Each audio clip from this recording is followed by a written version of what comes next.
Welcome back. It's still TVC Breakfast. The Nigerian economy is one of the fastest growing economies on the continent of Africa. In recent years, Nigeria has signed trade deals with China and other foreign allies. Federal government's implementation of the Economic Recovery Growth Plan has seen the country up the ladder of ease of doing business ranking. Well, yes, but one area Nigerians have been asking questions is the refusal or should we delay in signing the African Continental Free Trade Area Agreement? Well, on this front, there are wailers and you could say also there are hailers. We have joining us from our Abuja studio to discuss Nigeria's trade and investment drive, the Honorable Minister of Industry, Trade and Investment, Enelama. Good morning and thanks for joining us, Honorable Minister. Good morning. Thank you for having me. Great. Let's begin with the Davos that just wrapped in Switzerland. Of course, the Nigerian delegation to Davos made a very strong case for Nigeria's economy. You want to give us high points or highlights of the point you made at Davos? Again, thank you for having me. Like you said, we had a good outing in Davos. Davos, as you know, is a place where you have a gathering of business leaders, political leaders, and leaders in other parts of society, civil society and all. And we had a range of meetings. Speaking from my perspective, I was part of a meeting of trade ministers where we focused on global trade as well as what it would take to create a win-win set of partnerships in trade. I was also part of a set of meetings that focused on digital economy, e-commerce, and how to leverage technology to build our economies and to help our people. And then we also had a number of bilateral meetings because, like I said, you have a number of people you have a lot of people that actually come to Davos, and many of them are interested in Nigeria or already operating in Nigeria, and we met quite a few of them. And I would say the meetings all went very well. And the key highlight is that, whereas in general, you can see that there are several tensions around the world, whether it's in Europe and Brexit or in the US or China, Africa has its own set of challenges. But there is no question that, as we pull together, Africa also has a great potential. And I think we can leverage trade, we can leverage investment, we certainly can leverage industry to move Nigeria and Africa forward. All right, Nigeria was to sign the Continental Free Trade on the continent of Africa, but eventually pulled out because of some concerns that were raised. Have these concerns been addressed now? Thank you for bringing this up because it's good to clarify where we are in the process and what brought us to where we are. The African Continental Free Trade Area Agreement is an important landmark agreement that will last for the next 100 years. It's akin to the way you have the European Union set of agreements. And so what happened is that, initially, the thrust of the agreement and the work on it was led by the what you call the AU Summit, which is basically the African Union heads of government and heads of state. And they were the ones that basically prescribed and directed that an agreement should be signed in March last year, March 2018. However, the plan was that people will sign what you call a heads of agreement or sort of a framework agreement. In other words, you sign the fundamentals or the headlines, right? And then you go into the details, which is what is actually going on now. In the case of Nigeria, following engagement with some of our key stakeholders in manufacturing, the states, and so on, it was agreed that it was better, since it's a long-term agreement, for us to complete some of those early negotiations and understand the impact before we pen our signature on that agreement.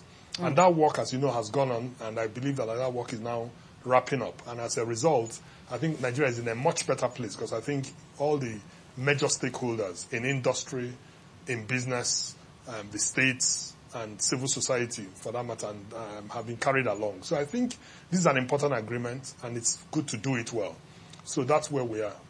Yeah, you say that Nigeria is in a good place now to sign that agreement. But you recall that Donald Trump pulled out of NAFTA because he feels that it's not in the best interest of big nations like the United States. And one could say the same for Nigeria. But what aspects, what are the elements really that Nigeria had reservations about that it would not go ahead with signing as quickly as possible?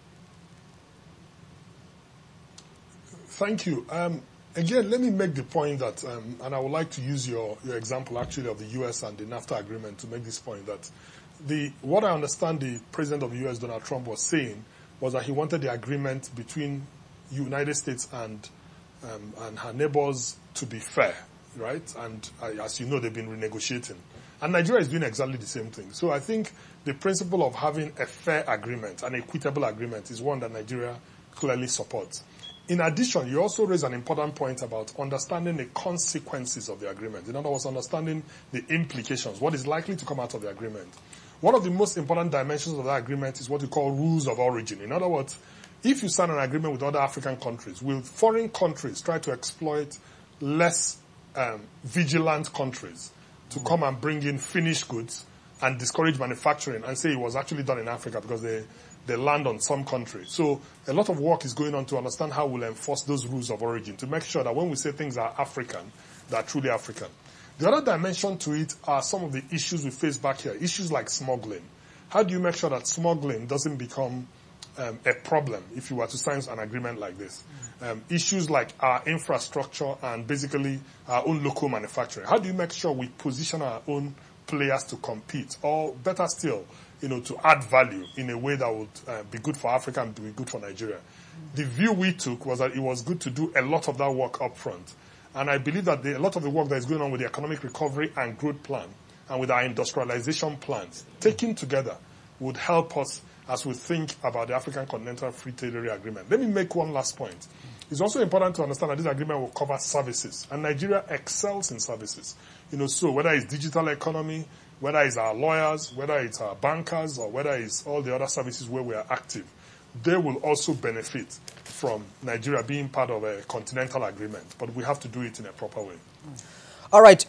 You revealed at some point that Nigeria recorded $83 billion investment commitment between January of 2017 and first quarter of 2018. I'd like to ask you, how much of this commitment has become a reality? That's an excellent question. So first, I'm glad you picked up the nuance, or what you might call the difference between investment commitments or announced investments and actual investment flows. Because it turns out that for foreign direct investment, or even what you might call domestic direct investment, that is a local component, people take a long time to plan, particularly if they're dealing with big investments. And I'll give you 3 examples.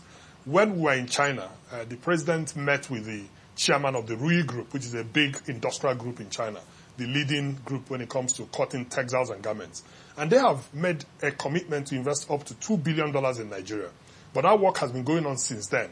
And that work is likely to go on for the next several months before they actually complete the work and then make the investment. I think they will invest in 2019, but clearly a lot of work, all their people have been coming and going, doing all the feasibilities and all the locations, understanding the locations where they would invest. Similarly, you may be aware that when the Chancellor of Germany, Angela Merkel, came, Volkswagen came with them and signed a memorandum of understanding with Nigeria. We've also been working with them, and that work continues. And they also want to make a significant investment in Nigeria.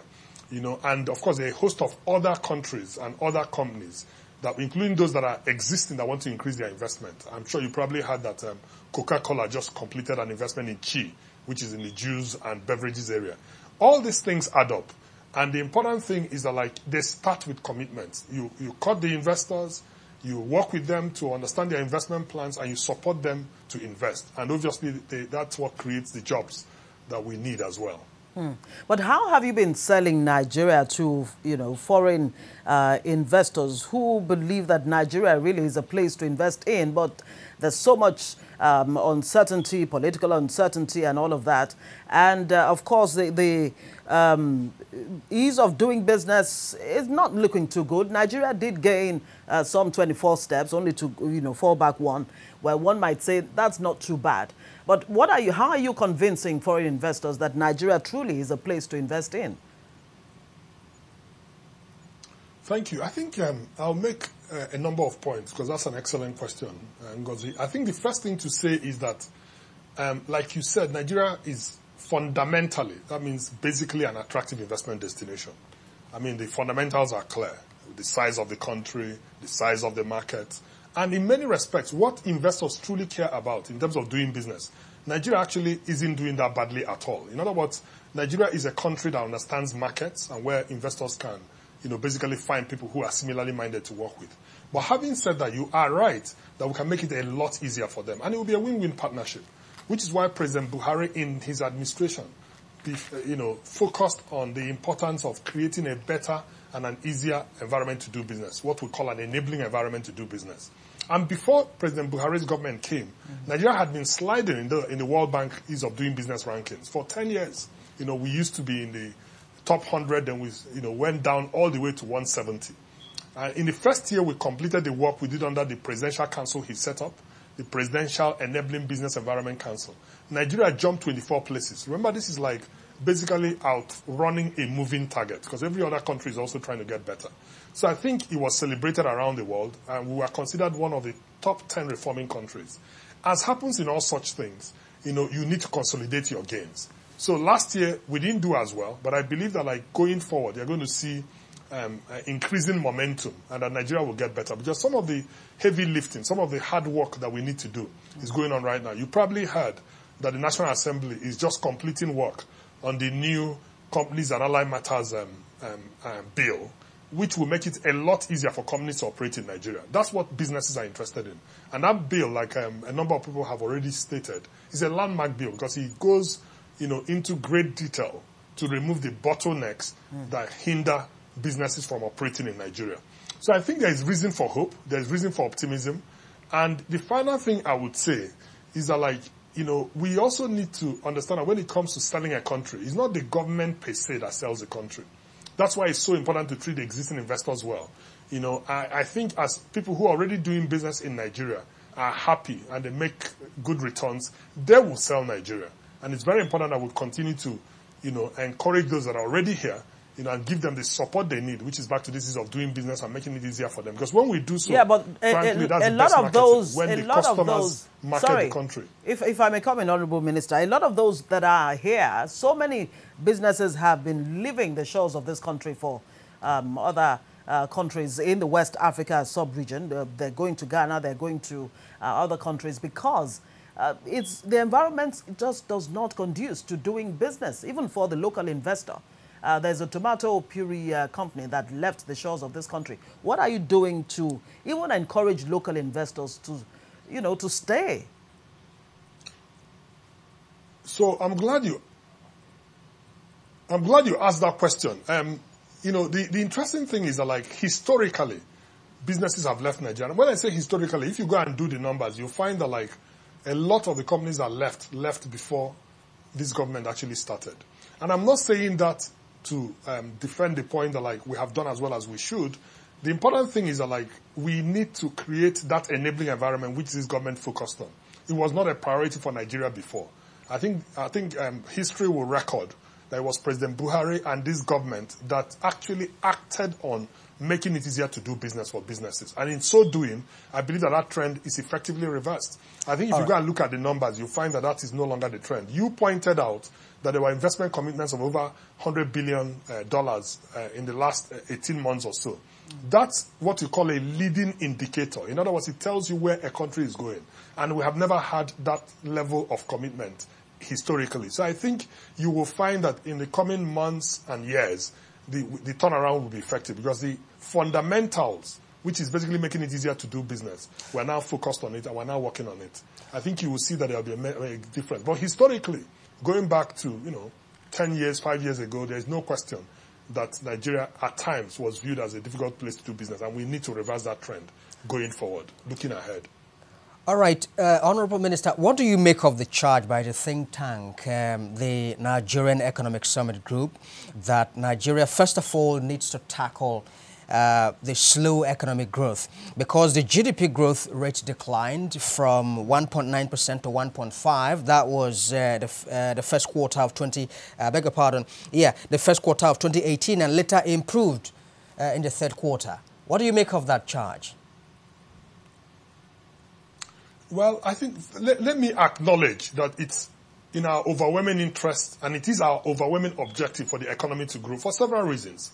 A growing economy that is done in an inclusive way, which comes back to the economic recovery and growth plan, will create jobs. And we are very much in need of more jobs for our teeming population.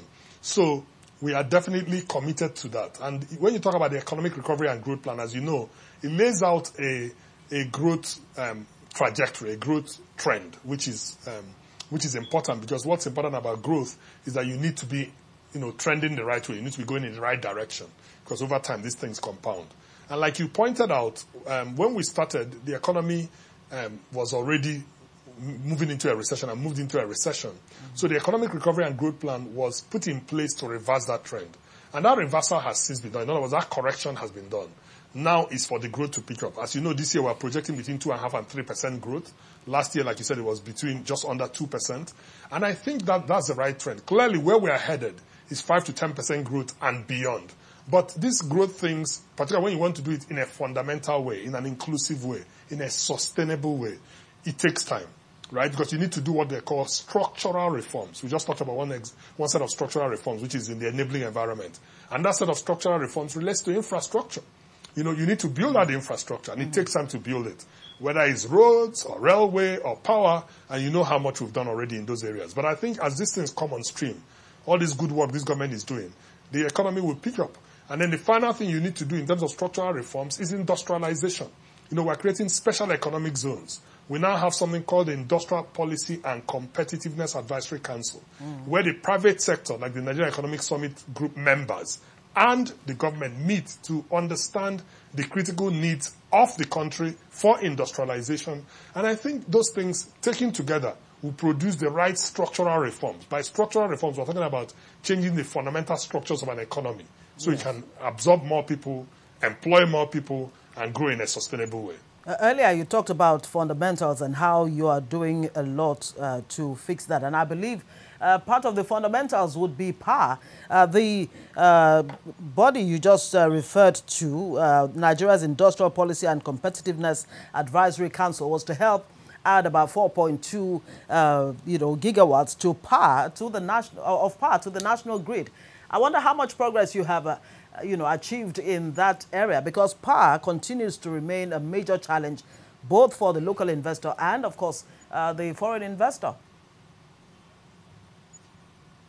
Again, great question. Let me first of all explain what the Industrial Council is and what it does, right? The Industrial Policy and Competitiveness Advisory Council, like I said, is a council set up by the President and approved by the Cabinet, the Federal Executive Council, to focus on the critical needs of industrialization. What is it that will help Nigeria industrialize? And it's made up of up to 20 members from the private sector and also ministers, senior ministers, and government or senior government officials, and is chaired by the Vice President, who is also the head of the economic team, as you know, and the head or the chairman of the Nigerian Economic Council. Now, the Industrial Council is also engaging the states to deal with issues at the subnational level. There are 6 critical areas where the Industrial Council has been focusing on. You mentioned one, critical infrastructure, and I'll come back to power. Number 2 is also been focusing on vocational training and skills acquisition, which, as you know, is a very important area for creating jobs for our people. It's been focusing on financing, long-term sustainable financing for industry. It's also been focusing on trade and market access. And then finally, it's been focusing on policy, the kind of policy initiatives that will support industrialization. Now, all this work is being done in several work streams, over 40 work streams. One of them is in the area of, or some of them are in the area of power. You just mentioned one. What the Industrial Council is doing is looking at what they call stranded assets in power, which is what you talked about. In the past, Nigeria had invested in some power generation plants and projects, right? But these projects either didn't have gas or didn't have something needed to bring them onto the grid or on stream. So the Industrial Council has taken up the responsibility of trying to fix that. And that's where this 4.2 megawatts or 1,000 megawatts will come from. And what we're really looking for there is basically to ensure that the things we have already invested in are not wasting assets, which is what we had in the past. Let me also say that if you look at the numbers, before this government came, the actual power that was being supplied, that was actually reaching the customer was about 2,500 megawatts or 2.5 gigawatts. That number has doubled, and the actual number that was being generated was about 4,000 or 5,000. That number has increased by 50% to about 7,000, going to 8,000. And the things in the pipeline that will get on the stream will take us to over 10,000, 12,000. So in terms of the impact on power, there's no question that we've made a significant impact as a government. My sense, though, is that we should also remember that a lot of the power is in the hands of the private sector in terms of distribution, in terms of power generation. So it's, again, a partnership between the government and the operators in the power sector that will lead to the full delivery of the power needs of the country. All right, Honorable Minister, Nigeria dropped one notch to 146 on the World Bank's Ease of Doing Business ranking in 2018 after moving up about 24 notches to 145 in 2017. In your view, isn't that a setback for the ministry's business enabling environment pillar? And what is being done by the country to put it back on track? Thank you for asking that question. First, like I said earlier, we need to put this in perspective, where we are coming from, so we understand where we are going. Where we are coming from is that for 10 years running, before the President Muhammadu Buhari administration, Nigeria was dropping in the rankings. We used to be in the top 100 companies in terms of ease of doing business, and we had dropped to as low as 170. And so the President made the decision to set up the Presidential Enabling Business Environment Council to focus on dealing with the various elements or various aspects of ease of doing business that will improve our ease of doing business fundamentally and also hopefully improve the rankings. And fortunately, in the first year of implementation, we improved by 24 places, which is pretty remarkable. And that is why Nigeria was adjudged one of the top 10 reforming countries. As happens in such things, some of those reforms had to be consolidated. In the next year, Nigeria actually improved in what you call the absolute rankings. In other words, if you look at the percentage score of Nigeria, it scored a pass mark. It moved from maybe, 51 to, a better score. However, in the relative ranking, because this is actually a moving target, other countries are also getting better. Nigeria dropped by a place, like you said. But our target is to get back to the top 100. So we look at it that we consolidated last year. We expect to see a significant move again in 2019. Some of the reasons are they rate things like legislation very highly.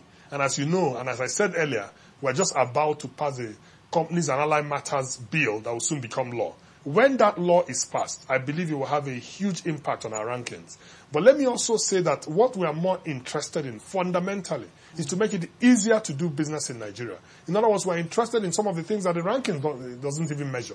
Things like visa on arrival. Things like making it easier for people to enter the country and leave the country. Things like making it easier to operate in our ports. All those things matter. But the rankings only focuses on what happens with small businesses. So I think overall, our focus is to make it easier to do business in Nigeria. And I'll conclude with one thought. You remember that we have something called the Executive Order 001, which is the first executive order that this administration passed. And it's focused on basically government making it easier to receive government services. It has something it has principles of transparency so people understand how long it takes to get an approval. It has the principles of one government so that if you need some approval or some certificate from another arm of government, you don't depend on the person or the institution looking for the service to get it. It has the principle of deemed approvals, which means that, if by the time that is given to get a service, it's not received, silence then means agreement, unless there's a reason why the agreement is withheld. Okay. So overall, you will find that we've made some pretty fundamental changes that will continue to produce results for a long time to come.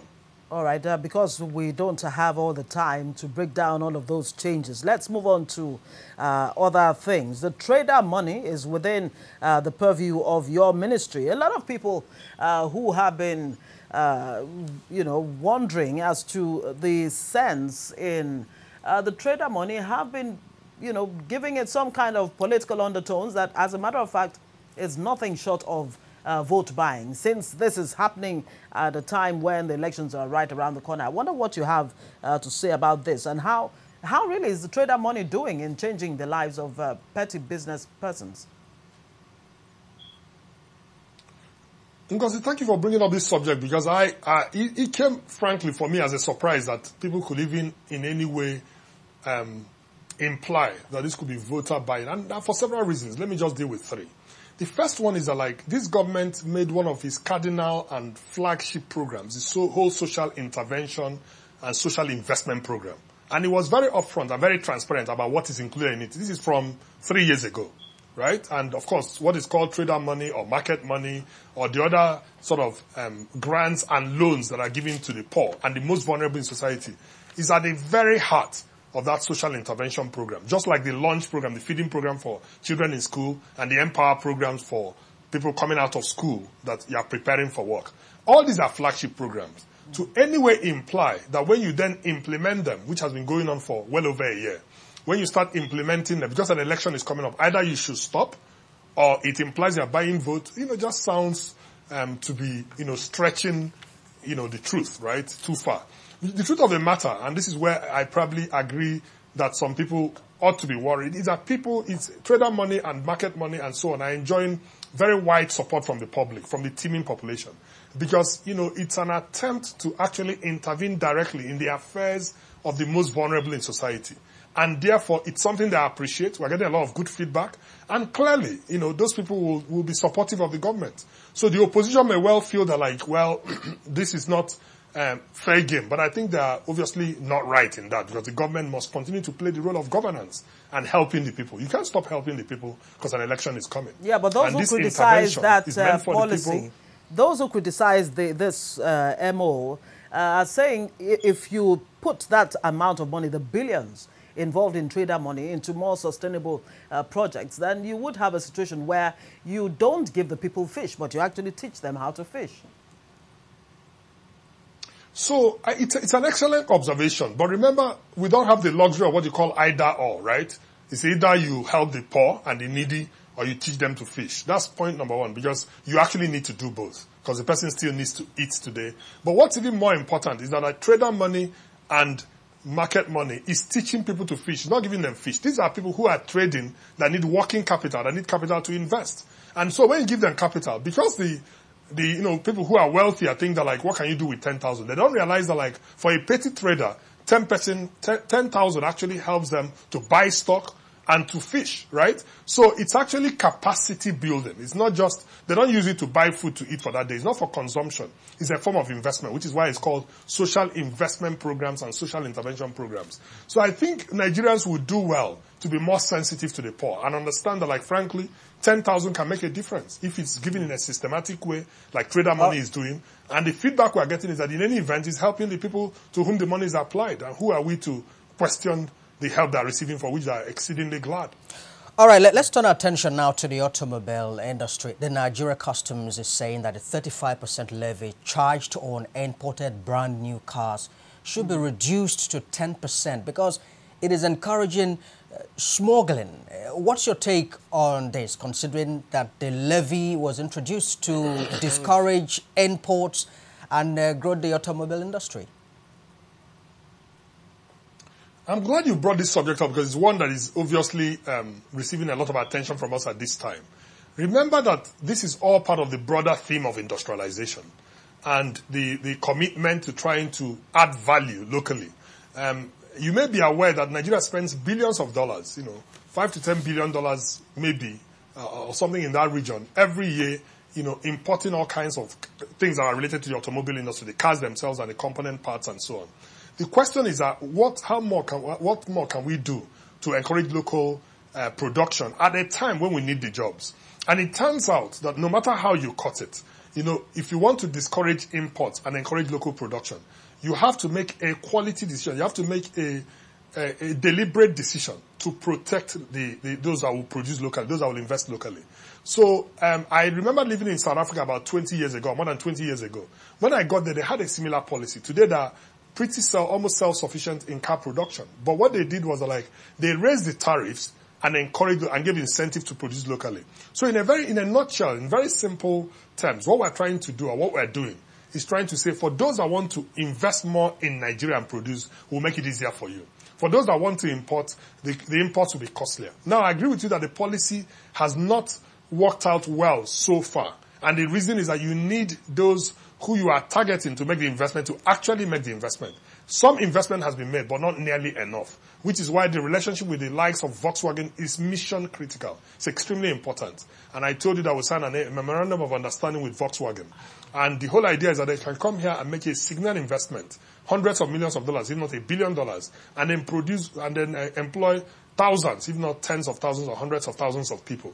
And the whole idea is that you have to create an enabling environment for them, which includes, raising the barrier for cheap imports, particularly for, the kind of imports that come through the grey market and the smuggling you talked about.